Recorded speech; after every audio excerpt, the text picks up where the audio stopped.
I think we accidentally stopped next to a nursery or a playground or something like that on that ledge. And I think we were bluff charged.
Welcome back to the I Jupiter podcast. I'm your host, Tom Franklin, and today we have on the wonderful Mr. John S. Baranchok PhD.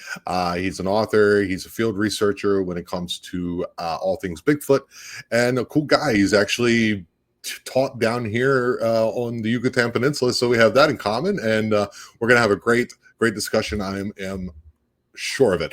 If you keep finding yourself coming back to the iJuber, please do me a favor, like and subscribe to the channel. Hopefully I earned your subscription today. That's how you help me and the algorithm. You can also support me by, the super chats and all that. And hopefully soon I'll have something up extra where you guys can go ahead and get some even more of what you like about the show. You can also find me on all your, social media except for X, because that's just too much for me. And you can also get yourself some t-shirts and cups and mugs and all that stuff. You can also find me on Rumble. So let's get all that out of the way. Yep. Oh, we're done. Yes, we're done. Okay. Please, let's welcome together to the show, Mr. John S. Baranchok PhD. Yeah. There's a John Baranchok too. So your name is very close. When I go to look it up, and I kept getting Baranchok, I was like, no, Chuck. So welcome to the show. Thanks. My mom, well, my dad's name was John Baranchok, and they gave me the middle initial S so for my family and friends, I'm actually known as Scott, my middle name. And that, when she was yelling and screaming and scolding somebody, we knew who she was yelling at. Yeah, my dad did the same thing. Tom was when everything is fine. Thomas Franklin is like, he's always, and if you said Thomas Allen Franklin, then I know shit has hit the fan, and then I'm in a lot of trouble. But to differentiate between your father and yourself, so to know who's in trouble, I also is very helpful in any type of household situation. So anyway, welcome to the show, man. I appreciate it so much. I reached out to you by finding you through the wonderful Tommy Cullum at the Let's Get Freaky podcast, and you were so gracious to accept the invitation. Thank you. I'm honored to be here. Been looking forward to it.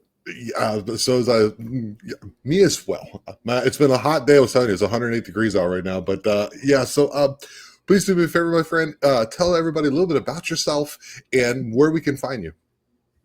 Okay. About myself. Born and raised in Pennsylvania, eventually settled in Rome, Georgia. That's where I'm currently living.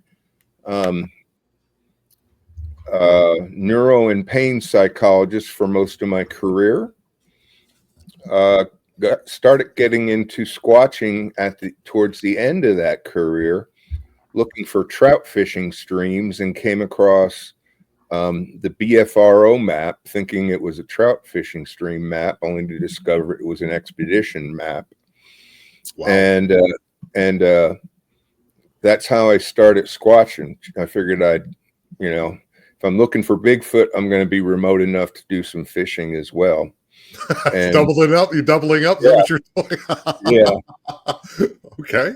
So started doing expeditions with Lori Wade, who is an awesome expedition leader. and branched out a little bit to Charlie Raymond's BFRO group, as well as his Kentucky Bigfoot research group, and then met C. Wayne Tothero of Manimal Research, and do some investigations with them to this day. So that's my experience. I tried counting up the hours I have in the woods, actually looking for Bigfoot, searching for Bigfoot, not including the camping and that kind of thing. And my math is challenged enough that I stopped at about 300 hours. So I have more than 300 hours of being in the woods at night looking for Bigfoot at this point in my search, 7-year search, I guess. Wow. Is what I've done. Okay, you've also written a book as well. Could you tell me a little bit about your book, when it was released, and maybe what people will come to expect when they buy it and open it up? Sure. It's not for the faint of heart Bigfoot researcher. So when I started watching the expeditions, I could see where things could be enhanced through psychologic science and certain psychologic concepts. And so I wrote a book called Grasping Sasquatch, Prepping for Scientific Fieldwork. And it's 2 books in one.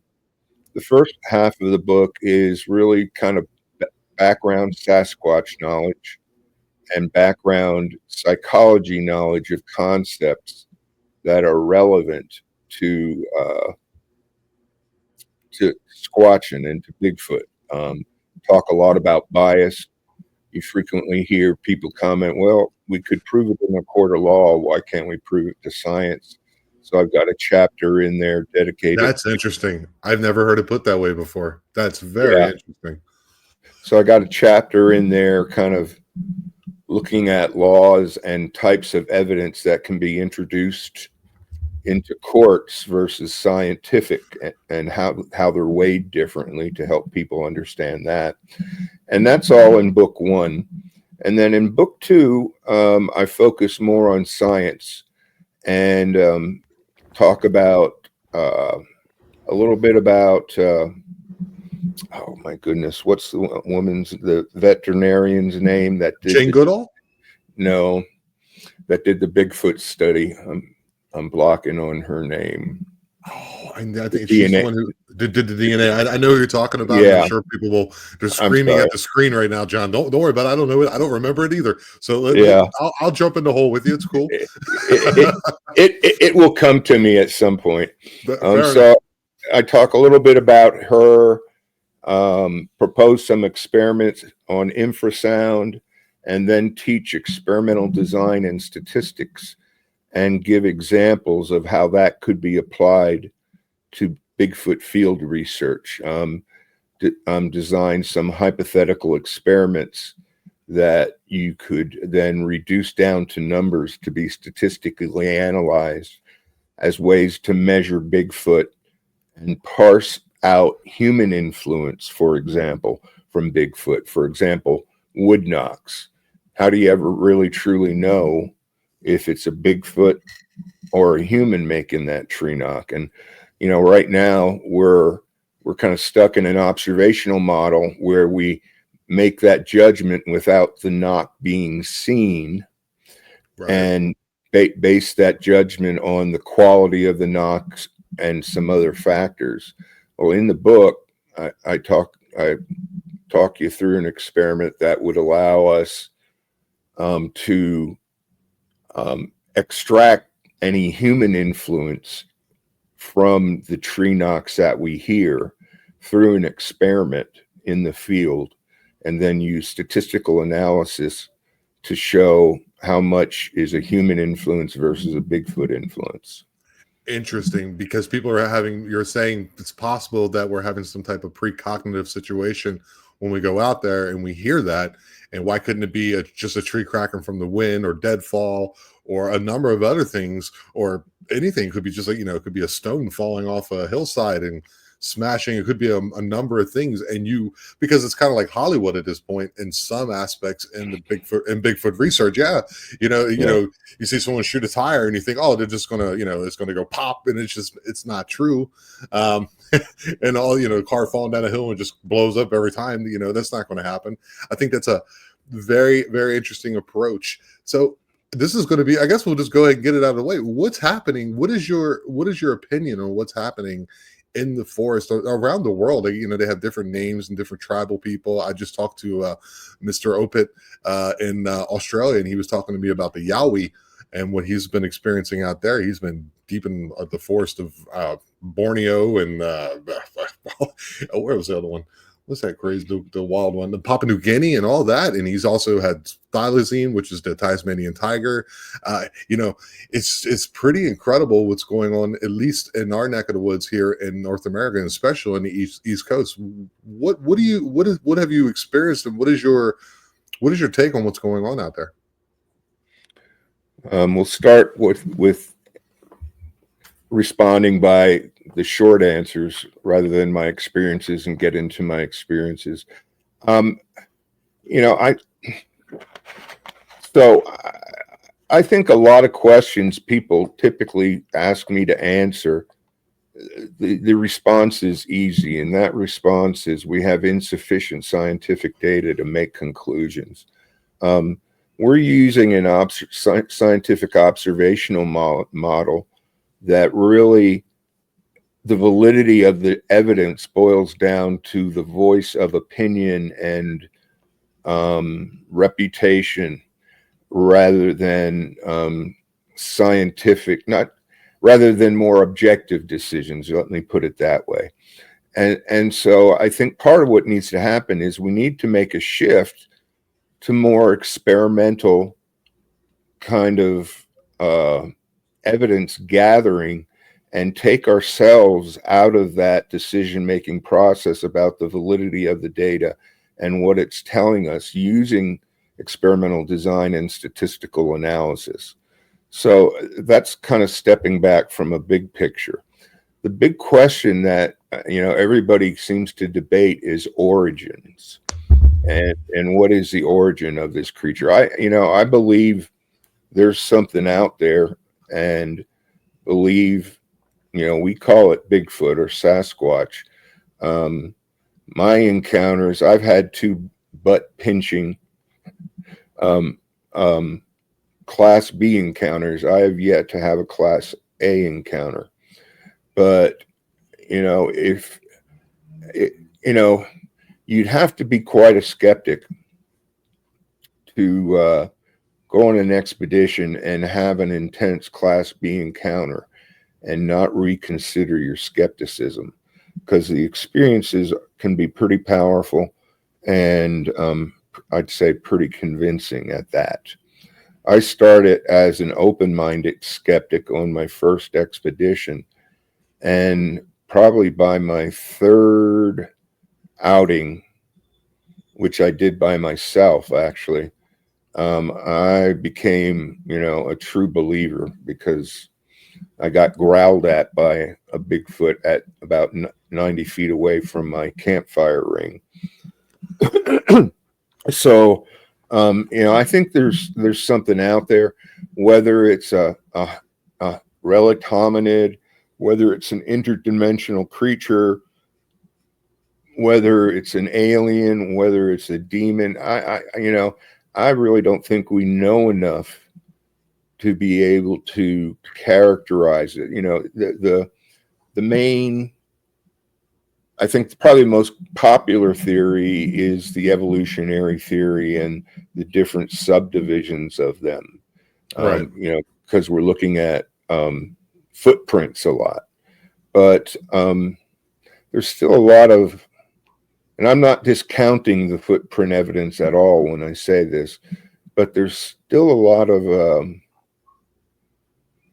human logic and reasoning involved in examining those footprints and examining those data. And I think we've got to have a human element, but I think the more we can keep that out of the front end of the research, the more likely our conclusions are going to be valid. So I don't know. I feel like I'm rambling at this point. I'm not sure if I've answered. You're doing fine. You're doing fine. You're doing fine. I think you're actually saying something that I believe as well. I have yet to have any type of encounters with these creatures. On the Yucatan, I've had Lucius encounters, which you probably knew about when you were down here. No, it's interesting. So John is actually, I don't know if I even said it, he's actually taught at a school here in Mérida. And you tú hablas español también, ¿no? Un poquito. Okay. All right. Yeah, this is my third language. I'm a fluent German speaker as well. I lived in Europe for 20 years. Yeah, dude. We're all around the world. We have been and see things. I just so you're in Georgia, Athens, Georgia. I think that's what you said, in Athens, correct? Rome, Georgia. Pardon me. Yeah, that's okay. Yeah, I know Atlanta, of course, and I've actually was in AIT in where was it? Augustus, I think that's the capital. Yes, Rome is about. Go ahead. I'm sorry. Not a problem. And so I've actually been to Georgia myself, but it's just what brought you to that area? Is just that you just happened to move in that area, or is it particularly because of this phenomenon that you are now trying to kind of pin down a little bit? So when I realized I wanted to be a psychologist, I realized that was going to be a lot of time in school. So I made a commitment to myself to just not go to school or take a job in the same state consecutively. So after I got a master's degree in Pennsylvania, my home state, I moved to Idaho, and from Idaho to New Mexico, and New Mexico to Kentucky, and then Kentucky to Rome. And so I came to Rome. I was recruited by a rehabilitation hospital as a neuropsychologist in Rome, Georgia, and that's how I ended up settling in Rome. And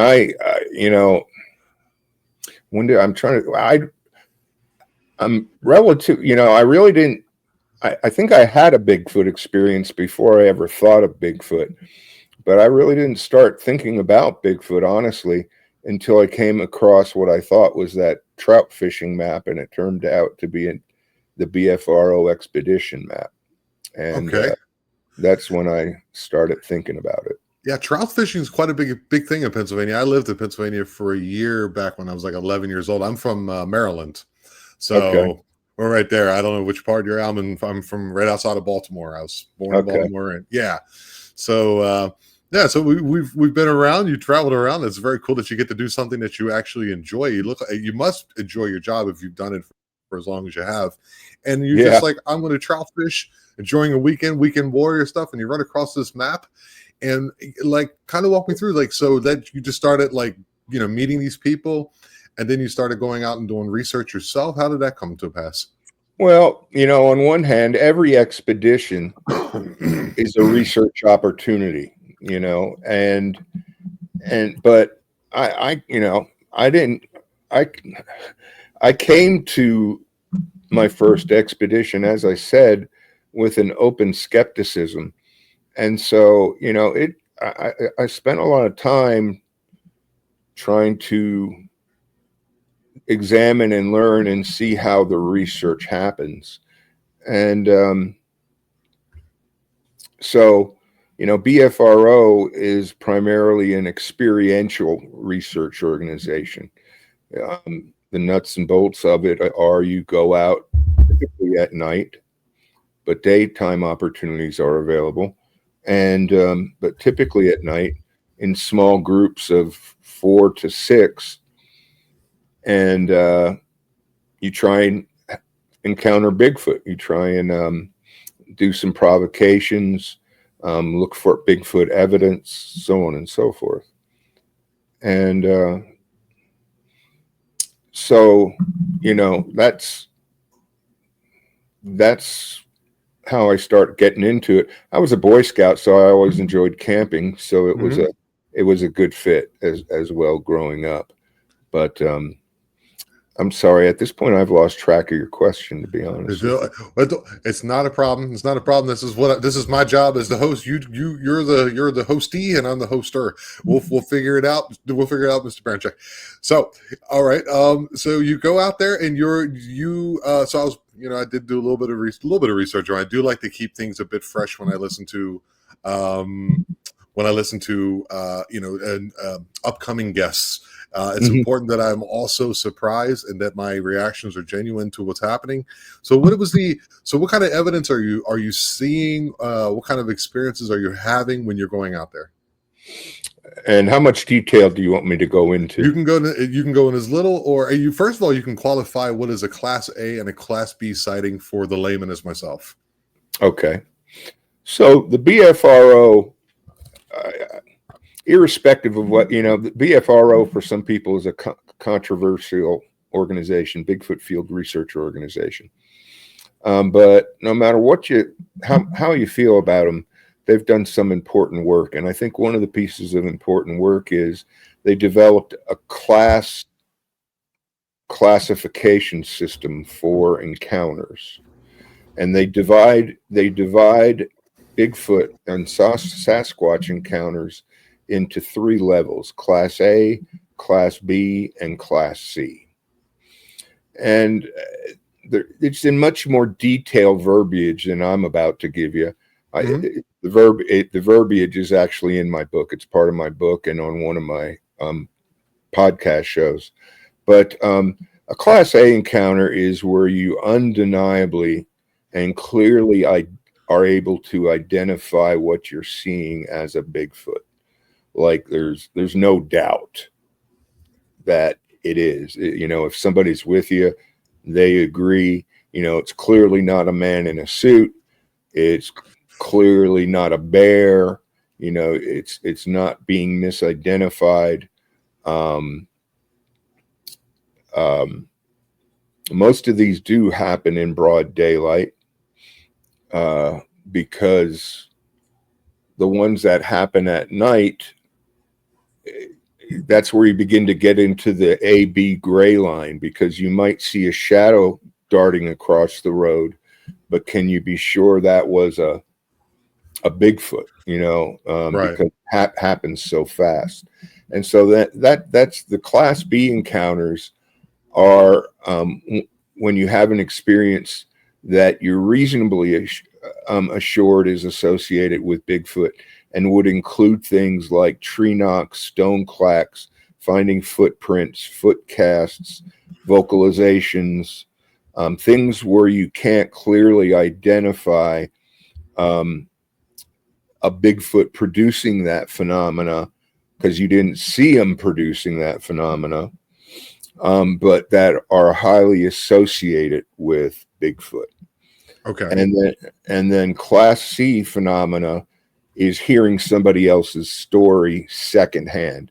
Like if I told you a story about one group of researchers that went out and got attacked by Bigfoot, that would constitute a Class C encounter for you if you were keeping track. So I've had multiple Class C encounters by talking to gentlemen as yourself and other people. Okay, interesting. Yeah. So I fall under category C. So you were saying that you've had 2 Class B experiences, one of them in which you were growled at from a distance of about 90 feet to 90 yards. Like I think you said 90 feet. Walk me into that, and how was that expedition and what happened? So about a month earlier, Lori Wade, she has guest speakers on her expeditions to show different perspectives. And Scott Carpenter, I'm not sure if you're familiar with him. I am familiar with Scott Carpenter, yes. Quite. He's left quite a mark in the Bigfoot community, and is well deserves his flowers. Yeah. Rest in peace. Rest in peace. Yeah. He came and gave a talk and told us about his initial experiences and ongoing experiences, and how he does the research with the camera facing backwards rather than forward as he hikes forward. And that was my first introduction to cloaking and Bigfoot being able to disappear in the blink of an eye. And, some people attribute that to interdimensional shifts. Some people say Bigfoot can immediately alter the vibrations of their cellular and molecular structure and disappear or blend in. Some people talk about that being a chameleon-like ability. Some people talk about that just being their physical prowess and quickness and forest smarts, that they can move that quick and blend in that quick. So there are different thoughts on that, but he was talking about cloaking, and Scott believed that Bigfoot were Nephilim, or Nephilim. I'm not sure what the correct pronunciation was, but Nephilim were when, and I don't mean to offend any guests that aren't Christian. You don't have to believe in Christianity, but this was Scott's belief. Nephilim were the banished angels when God sent Satan and the other banished angels out of heaven, and they came down and promised to corrupt humanity by having sex with humans. And so Nephilim are believed to be the offspring of that union. And so in the strictest sense, they're demons. And so, he believed they could materialize and dematerialize given those demonic powers. And so I came away with that from that talk. That was the first time I've heard that. And I try and remain open, but honestly, I was pretty skeptical. So a month later, I've got a state park called the Pocket, and it adjoins a federal wildlife management area called Johns Mountain State Park. That's about a 50-minute drive from my house. And so I just love camping, but this was early on in my introduction to Bigfoot. So I decided I'd check this area out, and see if I could find a camping spot that looked like it was a good Bigfoot location. So I drove around and found a multi-site camp spot. Like, it had 5 tent pallets or trailer pallets in one big area that was enclosed. And the little bit I learned about what makes something squatchy at that point was that it had the campsites themselves were sat down in a basin, and on either side of the campsites there were rock ridges running all the way back towards a big mountain, probably 2 or 3 miles in the distance. And if you were facing it, entering it, on the left side of that ridge, there was a stream running down the base of that rock. And then that poured into the river, the main river that was across the road. Okay. So, I learned, we're the bait, give them the high ground. They had plenty of high ground there. So I thought that looked like a pretty good spot. So I have a little tiny, like a teardrop trailer, but not a teardrop trailer that I camp in. And I took my dog because after seeing the photographs and pictures in Scott Carpenter's book of what followed him, for the first time in my life, I was afraid to go in the woods by myself. So I took my pit bull with me. We set up camp. Yeah, we set up camp. We walked down along the base of the ridge that had the stream, looking for footprints, couldn't find anything, no Bigfoot sign. Walked back to camp, started setting up for dinner, eating dinner, just wrapping up dinner as dusk is coming. And just sitting there relaxing. And Red was tied onto a 100-foot rope. We were the only ones in the campsite, and I didn't want to have to restrict him and keep him, held on a short leash.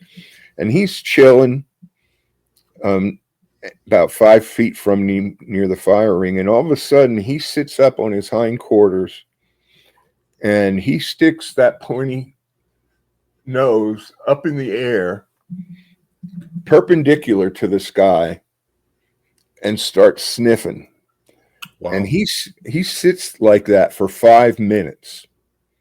Now, I have never seen any dog sit and sniff like that in my life, and I've had dogs and grown up around dogs my whole life.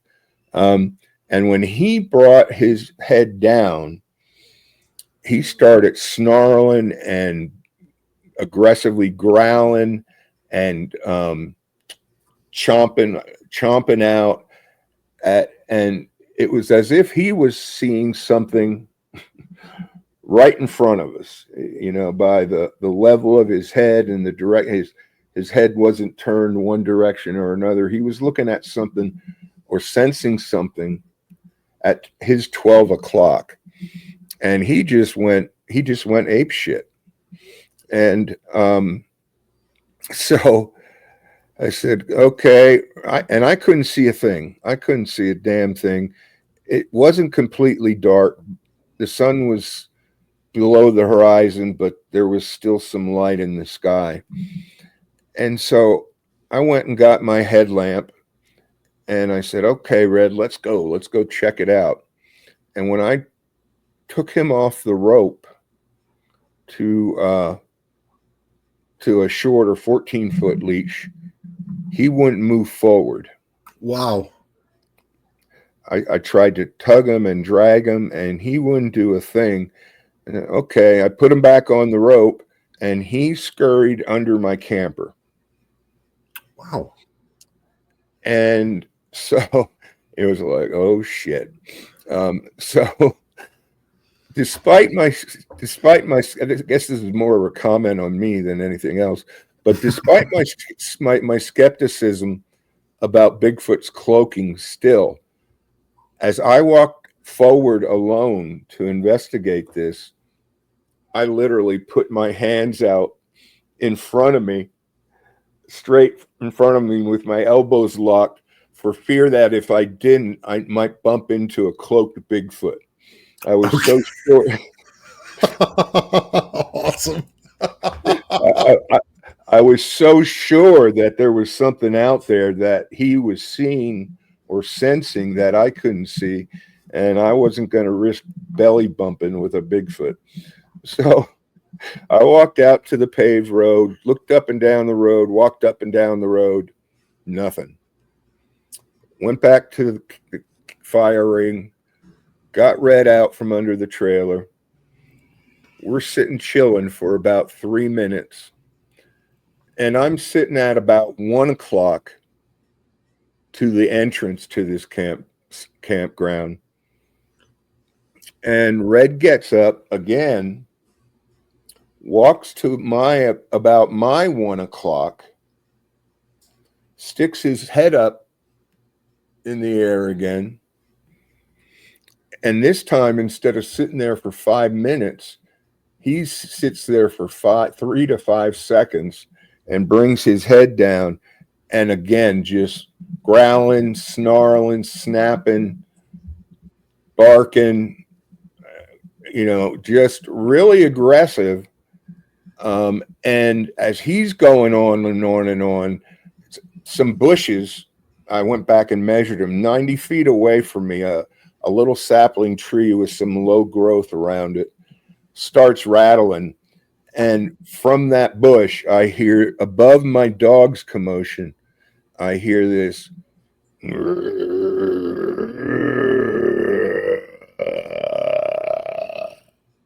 Wow. And that's when my butt puckered. And and I've heard Yeah, no heard kidding. bear growls. Yeah, I've heard bear growls and cat growls, and I can tell you this wasn't either of them. And so I slowly got up and walked to my truck, and I keep a 45 Smith & Wesson military police pistol in my truck. Never needed to draw it and haven't needed to draw it since. But I got it out of the glove compartment, pulled it out of the holster, and I chambered around all the time, this commotion continuing going.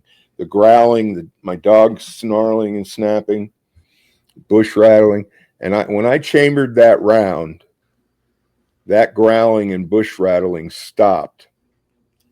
Wow. And my dog stopped and settled down, and it was dead quiet when I chambered that round. And I didn't have the inclination to walk that 90 feet that night to that brush and that sapling to investigate further, to be honest with you. I was proud of staying up another 15 minutes before Yeah. I reviewed it. Did you notice, John, did you notice any, like, after the noise stopped or anything? What did you notice after that? Of course it stopped. Did you notice anything leaving, or it was just complete silence or anything? It was just dead silence. Didn't hear anything scurrying away in the brush or anything like that. It was just dead silence. I honestly, it took forever to fall asleep that night in the trailer because I kept expecting it to come back into camp. And, I made sure to clean up camp really good of any food and garbage and put the food far away from my trailer. But I was expecting it to come back into camp and slap on my trailer or throw nuts or something like that. Right. I've since been back to that location 4 times, that same complex of campsites, and talking with other people that have camped there. They've had pebbles and stones thrown at their tent. And one night I went back there with a fellow researcher, and he kind of had a paranormal. Well, one time I went back with a fellow researcher, and we didn't hear any tree knocks, but we left a long delayed recorder, and in the early morning hours we got some tree knocks recorded, and then went back to a campsite on the opposite side of the street, down about 200 yards from that one, the one I've been discussing. And I had a buddy have a kind of a paranormal experience there. So, okay. I mean, yeah. You're not going to just lead me with that one and not explain that. What do you mean a paranormal experience? Well, yeah, as you know, paranormal. Well, I don't know if paranormal is even the right word. I think there's a subjective element to those experiences. Of course. And so we couldn't get, this person's also a psychologist, and we couldn't get the all 5 sites were occupied where the site that I was growled at. So we found another multi-site place and went down there. And I was not at all optimistic.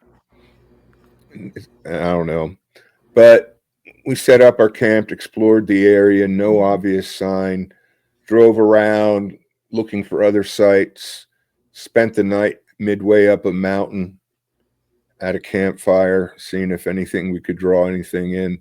And I think it was the second night we were there when we laid down in the camper.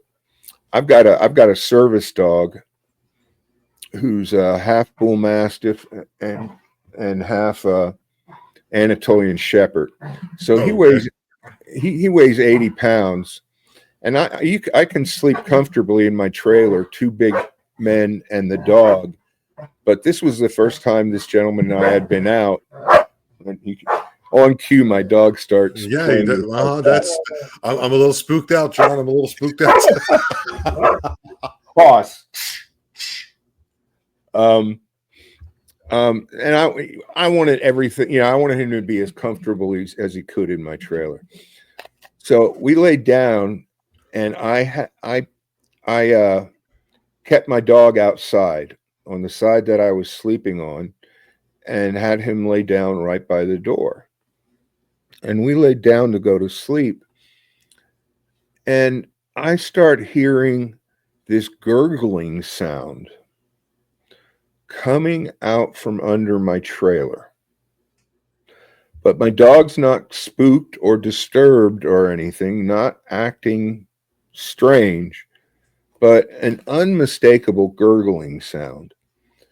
And it went on and on and on, and it was so unnatural to me that I eventually decided, I don't know what this is, but it's not something I ever heard or experienced, and I don't want my dog out there with whatever it is causing that. So I brought my dog in, and a big dog can only come into a 6x8 trailer so gingerly. So we tried not to wake this person up, and he got settled in between us, and we both we both ended up falling asleep. And in the middle of the night, this gentleman it sounded like he was dreaming, kind of mumbling indistinctly, and then started up, as in startled and sat up, like he was spooked. And I thought my dog had shifted and maybe stepped on his leg and scared him, or woke him up in a start.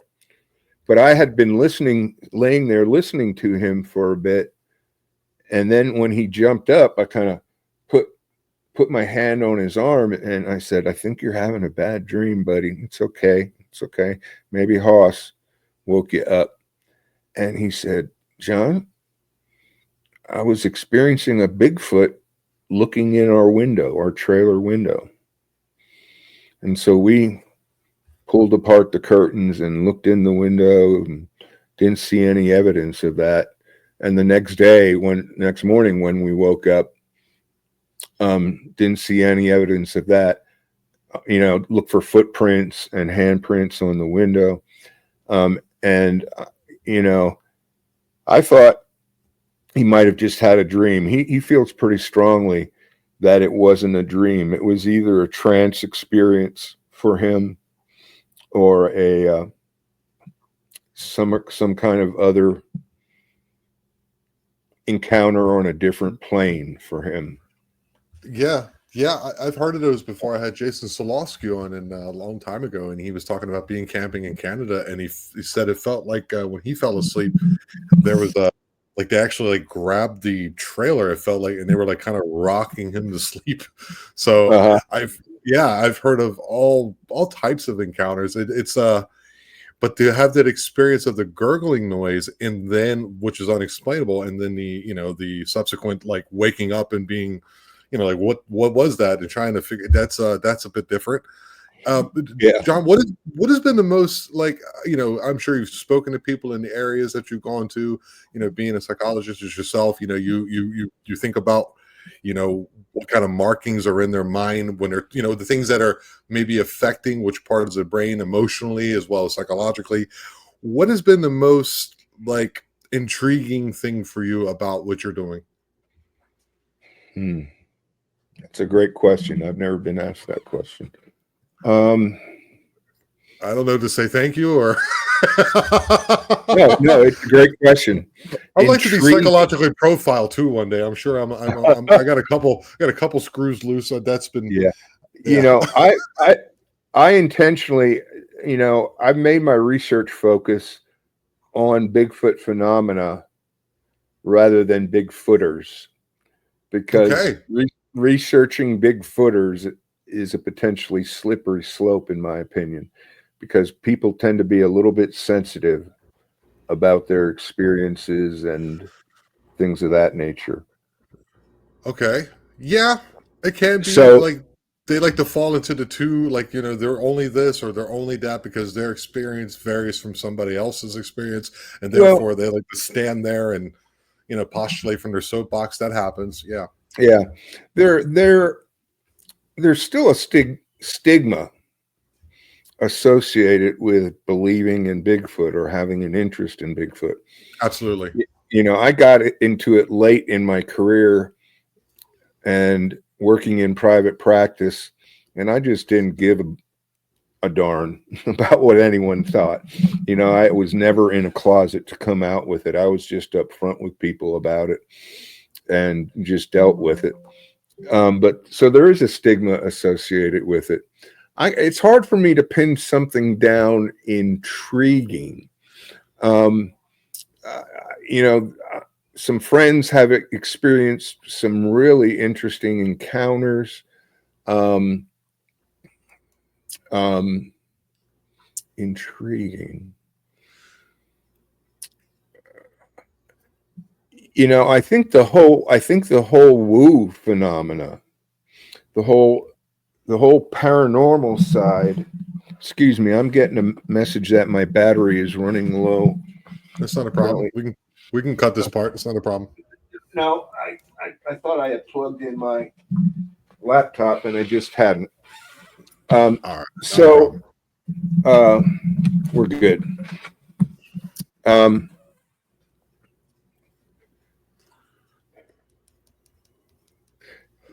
The whole wolf phenomena, I think, is fascinating simply because it's more of a challenge to investigate scientifically. And as much as those of us in the Bigfoot community rail against non-believers and skeptics calling us crazy, the woo community, by many in the Bigfoot community, is considered the crazies of the Bigfoot community. So that whole dynamic, in and of itself is kind of interesting, that we would be that judgmental about members of our same community. But it's human nature too, isn't it? It's human nature too. Yeah. But scientifically, and big name researchers, I won't mention names, but big name researchers refuse to take a look at it. And I guess this is intriguing to me. Because the woo factor is outside of their worldview. Physical science, see it, touch it, feel it. And if I can't do that or measure it, I don't want anything to do with it. And for me, that's akin to back in the dark ages when, everybody went to the barber for bloodlettings, no matter what ailment. Yeah. Yeah. Go to the barber for bloodlettings. And when the microscope was initially invented, it was disbelieved. People didn't believe in germs and viruses and that kind of thing, that something invisible could make us sick was unthought of. And for the longest time, people would never consider that. And so, if that attitude was maintained, God knows where medical science would be at this point. We'd still be in the dark ages at the barbershop getting bloodlettings. So I think we gotta take a look at the full spectrum, even if some of it may be out of our own personal worldview. Yeah, I agree. So that's an intriguing aspect of the Bigfoot community, I think. Yeah, I think we have to look at all avenues of approach, because it is a distinctly interesting phenomenon. I mean, Dogman kind of falls in there too. I don't know what you know about that, or what you've heard about that, but Bigfoot A seems to little be a bit. little bit. It seems to be a little more commonplace. Fringe as it is still, people are like, I seem to run across more people who have experienced it, whether it be the twist breaks, or the nesting, or the things that they call nesting, or the things that they call twist breaks, Yeah. than actual dogman encounters. But it's I think we are cutting our nose off to spite our face if we're not looking into this. And I'd have to agree with you. I think it's important, man, and it is human nature. Being a stand-up, we people like to clumb together with the comedians that we don't like. They're like, oh, that person is just in it for this. Or when I was a musician, which I still am, we kind of go around the bands that we do like, and that's how we kind of get together to write music. Oh, you like, okay, that kind of fits, and what would that be like together? But there's a lot of that. I get there's people who've been attacked online because of their experiences, which is crazy, because I've had poltergeist experiences. I when I was 8 years old, I didn't slam the door in my own face. It was on the side where I could have slammed it. I'd had to reach to do so, but I didn't do it. I remember I was there. You know what I mean? Yeah. And someone could look at you and say, oh, you got growled at in the woods. Oh, what is that? That's nothing. You know what I mean? That could be XYZ.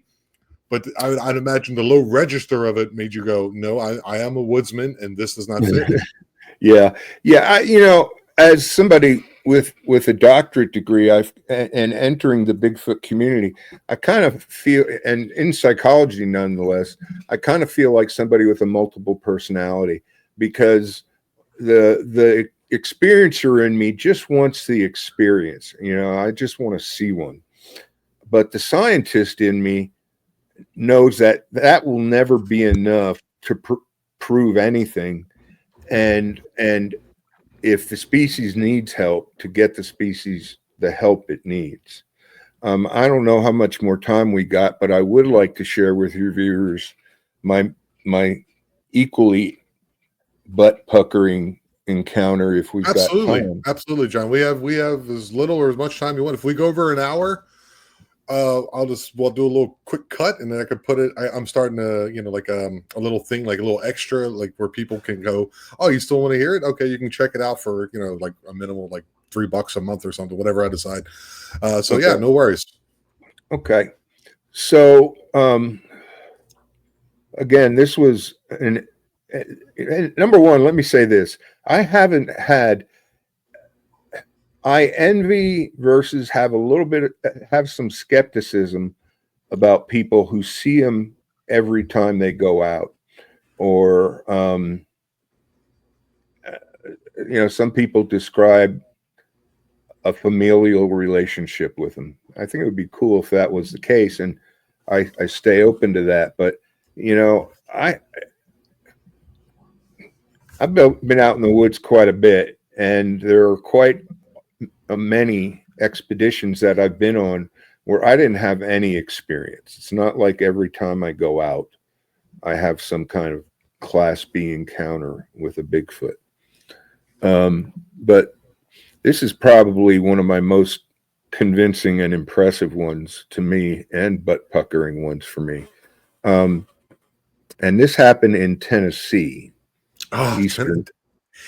Eastern Tennessee. I'm having Harley Owens. I don't know if you know who Harley Owens is. Big follower. Yeah, friend of mine. Yeah. I think if you go back out there, you will have some more, because Tennessee. Yeah. I don't know what it is about that place. Yeah. Harley and I are speaking at a little conference here in a month together. Oh, okay, cool. Tell him I said hi when you see him. Okay. And so back in the Civil War days, when things were just getting stirred up, they started a draft. They called it a consignment. And, I don't know what their criteria were, but I'm sure able-bodied men were required to consigned themselves to the military. And this gentleman didn't want to be consigned, so he took his family way up into the Tennessee mountains and built a log cabin up 3/4 of the way up the side of this mountain and hung out there during the Civil War to avoid being consigned and not be in the war. Well, that cabin still stands today in this park. And when this happened, you could rent it. Understanding they're doing some restoration to it, but eventually you may be able to rent it again. But at this point, so NIOP, four cars traveled through the night in dirt roads to the bank of a stream, and we forded 3 streams that the expedition leader, again Lori Wade, and her team had built some makeshift bridges with some pallets and a rope so that you didn't have to get your ankles wet. It wasn't like they were deep streams, but just to keep your feet dry. And so there were 15 of us, three groups of 4 and a group of 3, and we all hiked up to this 3/4 of the way up this mountain to this cabin, and we deployed from there. One person went back down and was squatching around the base of things. The group of 3 stayed at the cabin, kind of like as a makeshift base camp. And then I was in a group that was supposed to go up this really steep deer trail from the cabin up to a forest road. And we were supposed to go right, and another group was supposed to go left. I still don't understand the logistics or how this worked, but we went left instead of right, and I don't know where this other group went. The plan was for us to go in opposite directions and then meet around the backside of the mountain. Okay. That was the plan. So no sooner we get up there, uncharacteristically, because I'm one of the fattest and most out of shape in my group. I love self-deprecation. You as a comic, it's paramount. Well, I'm nothing if not honest. But I was in the lead uncharacteristically after we got up that steep, muddy deer trail, because it had been raining the night before and all day, but the storm broke at around sunset. But it was still overcast. You couldn't see the moon, nothing.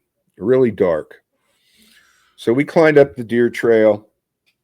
There was still some sunlight at this point, again, dusk. And we start walking up the fire road, and the fire road hadn't been maintained. So the grass was about up to our hips.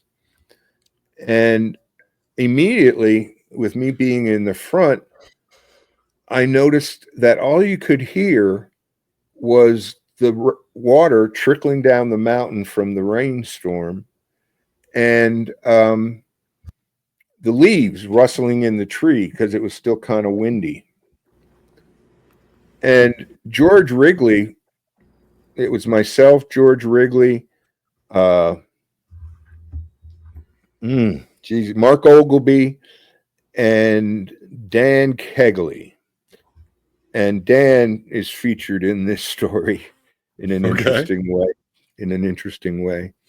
George and Mark were very experienced, 10, 15 years of Bigfoot and under our belt. And Dan and I were newbies. So, it's quiet. It's dead quiet. No chipmunks or squirrels rustling in the underbrush.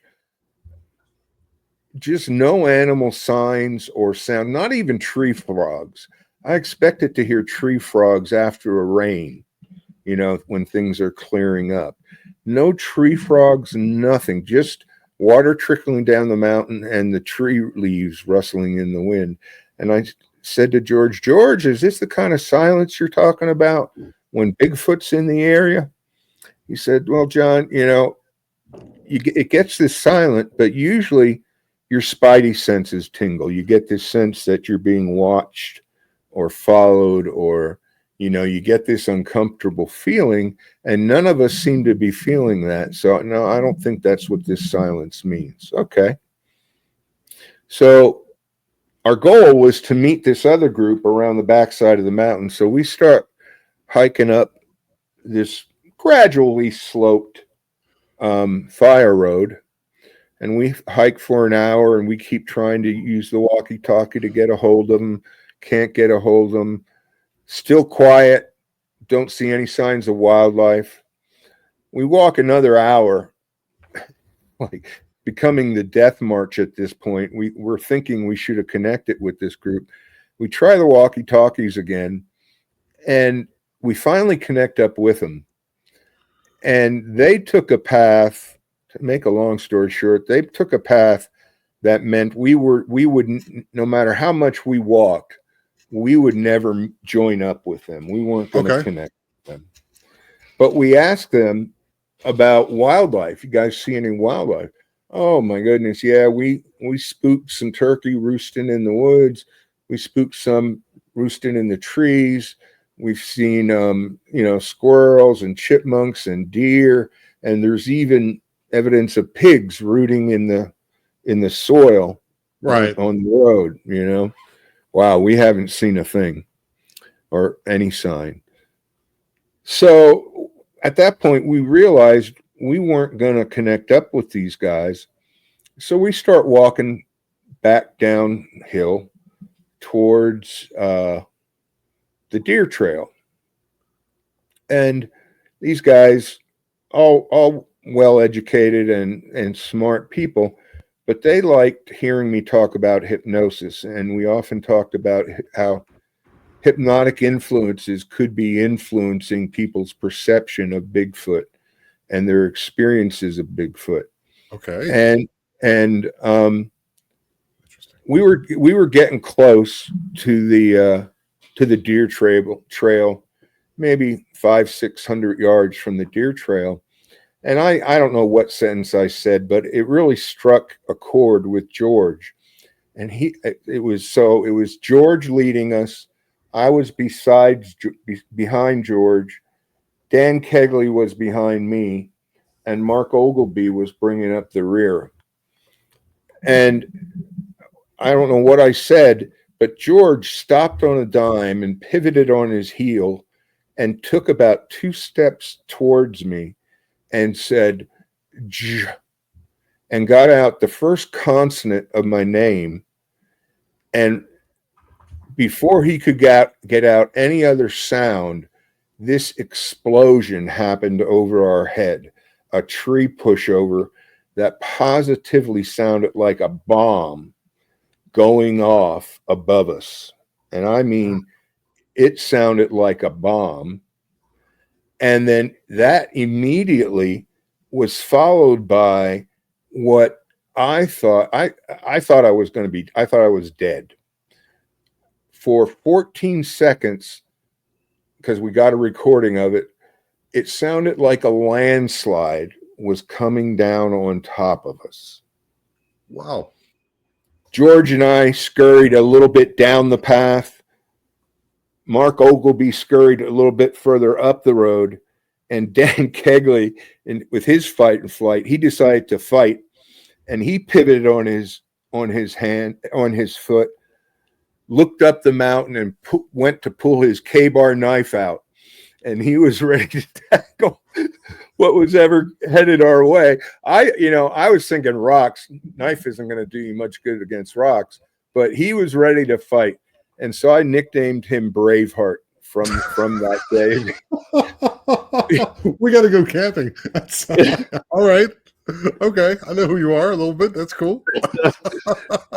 So all this took, 18 seconds. and, puckered butt, heart racing. What the hell? The radio comes on. Did you hear that tree push over? It was like, no shit. It happened almost on top of our heads. And honest to God, I have never been in a landslide, but as a kid, I've created a few small ones, and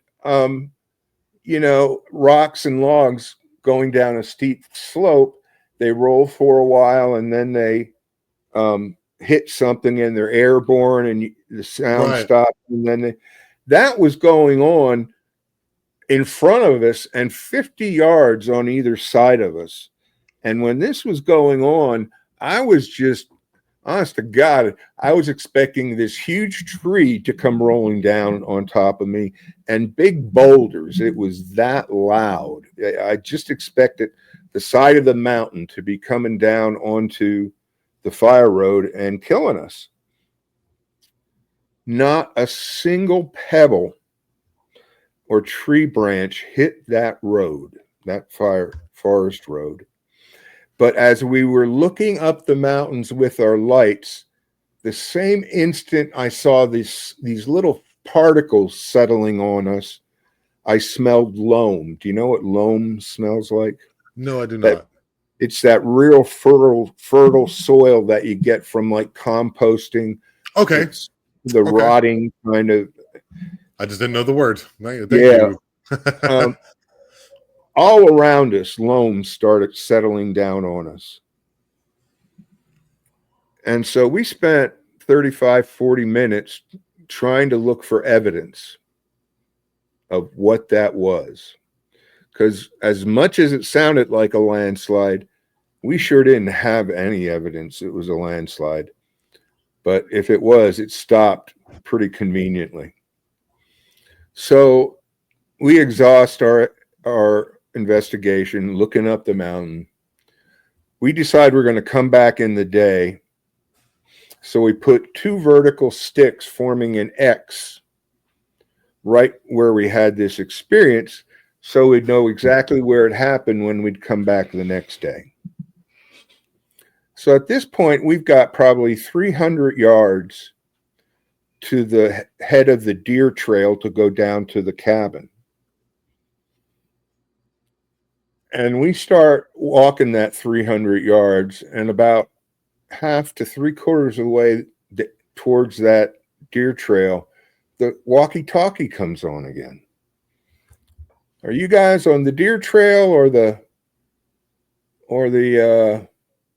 fire road? We're on the fire road. We're coming back down. We're about to hit the deer trail, 10-4. We get down to the deer trail, and we start working our way down the deer trail, and it was dangerous. You had to pick your handholds and footholds because it was a very steep slope and kind of a clay substrate. So it was very slippery. It was like going down the side of a nice mountain. So you had to work your way down it slow. And we're about midway down it, and the damn walkie-talkie goes off again. Are you guys on the deer trail? Or are you guys on the fire road? We're on the deer trail now. Why do you keep asking where we're at? Well, when you guys were on the fire road, about 30 or 40 yards behind you, there were either some orbs or some eyes following behind. And now that you're on the deer trail, those things are following you down the deer trail. So we turn and we pivot, and everybody focuses up the deer trail. We don't see a damn thing in the woods. Nothing. We stayed still for a bit, tried to look closely, didn't see a thing. So we made our way down the deer trail, and there was a patch of woods, maybe a 20-yard patch of woods between the deer trail and the cabin property. So we get to the cabin, and now all 15 of us have gathered back from our squatching for the night. It's about 3 o'clock in the morning, and we're just resting up a little bit before we go back down the hill, go across those streams, and get into our truck and drive to our true base camp. So we're just sitting there, sitting on some tables, some rocking chairs, just kind of gazing into the woods in kind of a long line of people, all for some reason facing the woods, interestingly enough.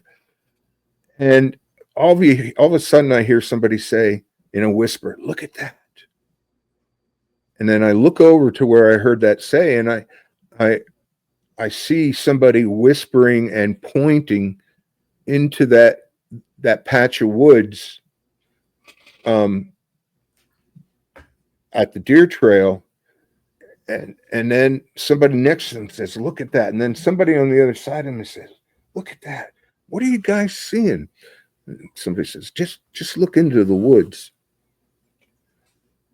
And I look into the woods, and anywhere from about 1.5 feet up from the ground to about 3.5 feet up the ground, you'd stare at a tree, and all of a sudden you'd see you'd see a head pop out.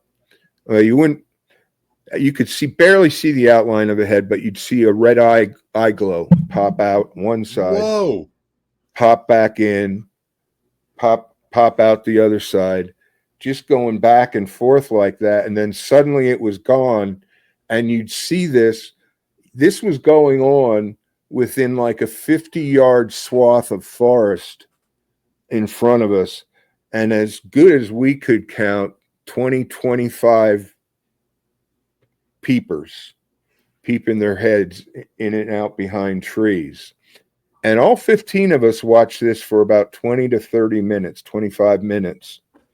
These things just kept popping their head back and forth, but they were all low to the ground. We never saw a big, massive thing step out from behind a tree or peep its head out from behind a tree with big red eyes. They were all small and low to the ground. And then the show stopped. So we went back to base camp. Next morning, woke up stiff as all get out. I was the oldest in the group, but we were, mid-aged. And our intense desire to climb back up that mountain to find that X quickly went out of our bodies when we felt them the next morning.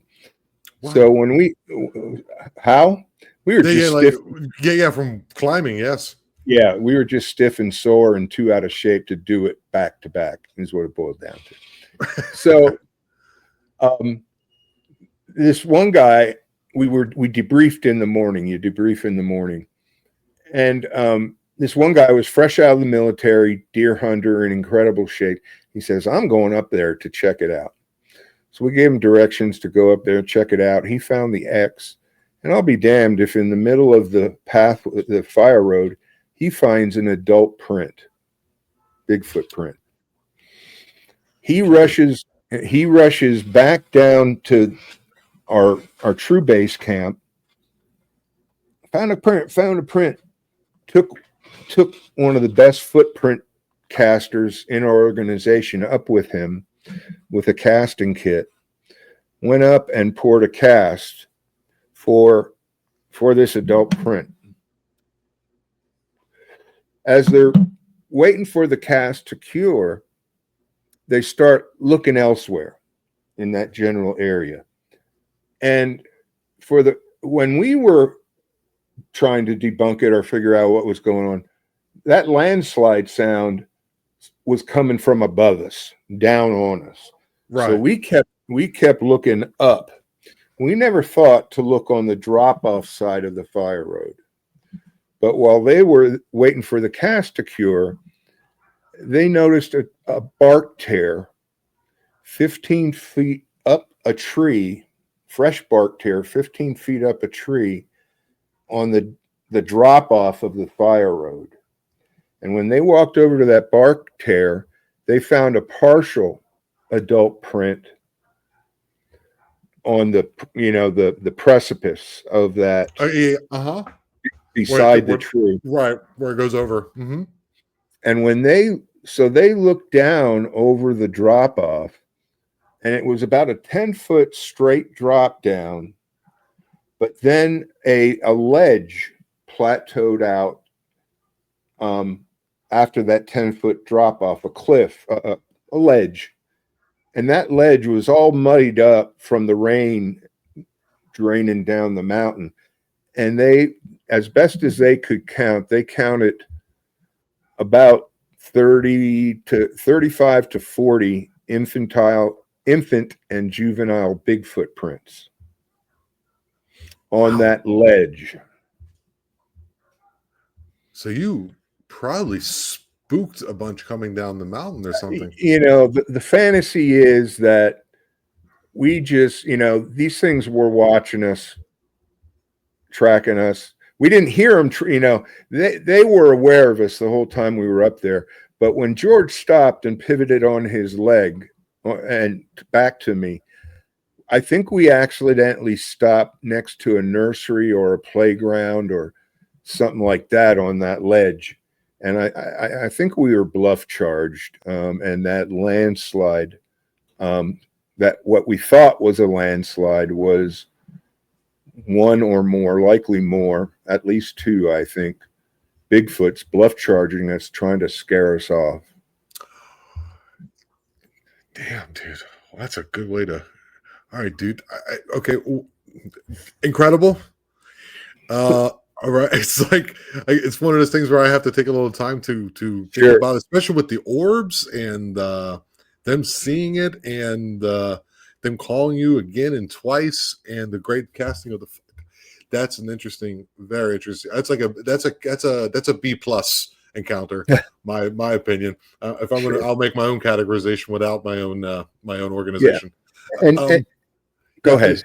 Oh, I was going to say, if you have anything to add to it, please, because I was going to ask you the next question. Please, actually, it's better for you. Before I told that story, I alluded to how sometimes I feel like I got a multiple personality, and that story is a good representation, because as an experiencer, I have no doubt that we were bluff charged. I have no doubt that we were bluff charged.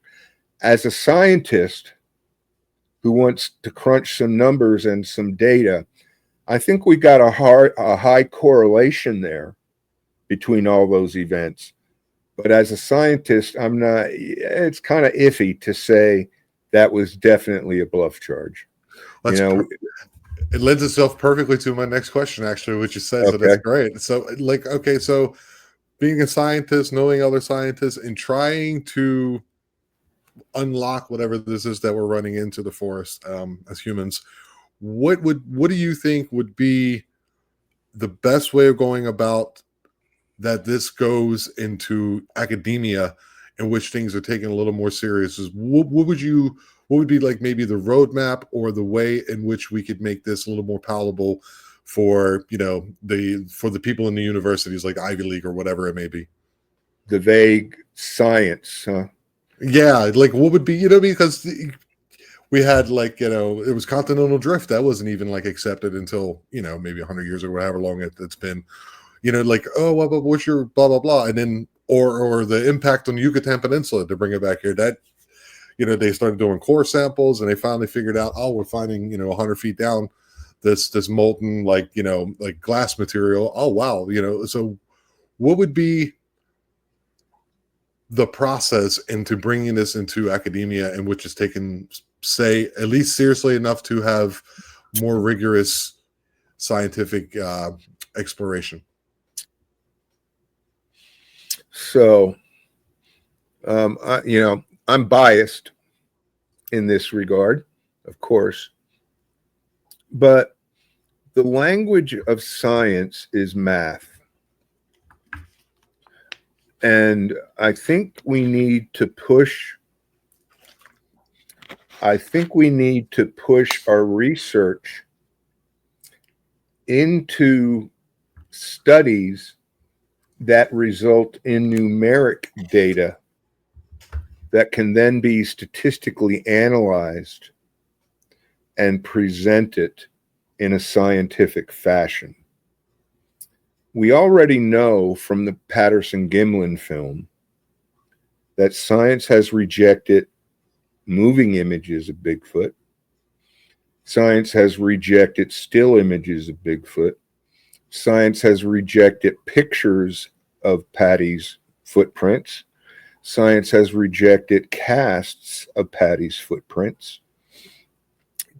Science has rejected, two guys providing testimony of what they saw live. So and all those things are forms of observational science. And observational science in the beginning and developing stages of a species is a good thing. John Muir, the Audubon Society, what are they? They're naturalists, and their scientific contribution is they discovered unknown species and drew pictures of them and cataloged them. At the risk of sounding like a conspiracy theorist, the bar is raised higher for Bigfoot than it is for other species. Pictures have already been rejected, and some pretty darn good pictures. Right. And so that type of evidence, as much as that is the evidence that 95% of the people are out there doing still, we already know that from a scientific perspective, that evidence isn't going to be sufficient. So that's part of what motivated me to write my book, and why I saw your kind of expression of surprise or shock when I said in the second half of my book, I teach research design and statistics, because that's how we get from a wood knock to a numeric database to a statistical analysis to show that it's Bigfoot's doing the wood knocks. Okay. And I think until we can reduce our data down to numbers and do analysis with those numbers, I think we're just going to continue to spin our wheels with the observational science and being rejected by the larger scientific community. Yeah, so basically like some type of like central database in which there could be, geolocations where this is here and this is there. There's multiple different researchers, get it good and or bad, which you can kind of then take data and bounce it off each other to get to some type of baseline in which, something could be taken seriously. That when you were talking about the pictures being rejected, it brought up the ivory-billed woodpecker that they are finding, that they're possibly still finding in the swamps of, I think, Mississippi. I think on the delta, like not the delta, but the swamp areas around the Mississippi, and they just found like one picture. That's very, a video with a still shot of it with a certain back of it, and they can then go, okay, here it is, and the sound of the wings fluttering. Oh, that's very reminiscent of this and that and the other. But yet at the same time, because I've had N.K. Davis on, he's actually, I would consider him a friend of mine at this point, where he showed the braiding of the hair in the front of the Patterson Bigfoot, the Patterson Gimlin film. And I didn't even know that existed, and it blew me away. And that's still not enough. And I asked researchers and people, experiencers alike, what they think the reason is for the rejection. It's probably because they already know they exist. So the conspiratorial you're lending yourself to what I feel as well. So I'm a bit biased on it as well. Is that if they do that, then we have to have this acceptance of, okay, there's another humanoid species in the forest, which will freak a lot of people out. It would really affect the tourism industry. It would affect the logging industry, and it would, there would be like, you can't even go into the forest anymore because you would be then, intervening in their lives or whatever would be, and it would be kind of catastrophic to, the hunting industry, Realtree and, Bass Pro Shops and all that involved. So it's kind of money at the same time, as well as some type of fear factor, I think. Yeah. I think mineral rights, natural gas as well. Perfect. Yeah. Perfectly said. Yeah. Yeah. Yeah. So what's next? What's next for you, Mr. Baranchok? What's next for me? Like I said, I got kind of a, I don't know what to call it. I'm going to just call it a Sasquatch camp out, where I'm going to be one of 6 or 7 speakers, and then we're going to do some squatching at night. That's going to be up in outside of Copper Hill, Tennessee, on the Ocoee at Thunder Rock Campground. And that is about a month away, in the middle of June. I'm sorry, I don't think much about commercial advertising, but about in the middle of the month. I think there are still some campsites available. I think. Well, I don't know if I mentioned that I'm sick, but I've got cancer with that has potentially limited my lifespan. So on my bucket list is seeing a Bigfoot. Okay. So, well, Harley Owens is the guy you want to go and meet up with then, because so in July, June, July, in July, I'm going out to Washington State, and there's a new documentary coming out called Sasquatch Legend Meets Science 2, and looking at the scientific evidence for Bigfoot. And I did a little psychological consulting in teaching people some relaxation techniques to then be hypnotized later on for the film. And I met one of the guys that underwent hypnosis for the film. He lives out in the boonies in Washington State and has had quite a few Class A encounters, including a hybrid juvenile handing him, I think it was a huckleberry or some kind of berry. So they were very close to each other for that to happen. And he's just having a little private get together. So that'll be the expedition in July. And then from there, I don't know where we go from there. Well, John, first of all, I wish you all the best. I'm not a religious person myself. I am a man of God. I have my own personal connection, my own thing that I've experienced, and it's spoken to me through its way. And so I wish the very best for you, my friend. Thank you. And I really appreciate, that with hopefully not the little time you have left. I wish you well. I wish you prosperous. I wish for you and your family to do well. And I thank you very much for coming and joining me this evening and have this discussion. I appreciate it. Thank you very much. I've enjoyed it a lot. All right, let's keep it. Appreciate you.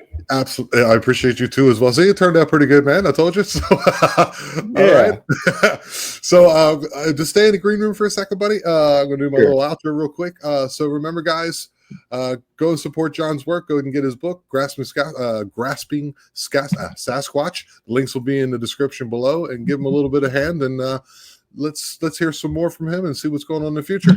Remember, we are the eye. We are aware. Love you all. Good night.